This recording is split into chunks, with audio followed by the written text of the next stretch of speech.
پکتیا کې د کرونا وایروس تشخیصیه لابراتوار کې له تیرې ورځې راهیسې ازمایښتي کیټونه خلاص شوي او له کبله یې د سیمپلونو کتل ځنډېدلي دي.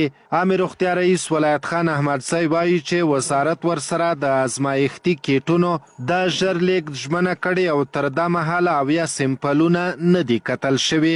پرون راځي زموږ کیټونه خلاص شوي دي او زموږ پرسونل تللي دي وزارت ته همغلته مرکزي لابراتوار ته تللي دي چې دوی هغه راوړي. د نن ورځ زموږ د وزارت سره ویډیو کانفرنس و.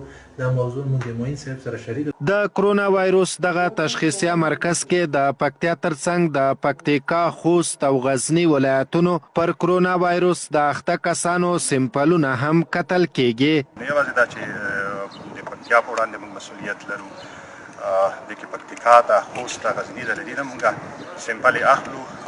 نو سیمپلګیري به کېږي اما تشخیص به پاتې کېږي. پکتیا کې د کرونا وایروس مثبتې پیښې ورځ تر بلې په ډېرېدو دي.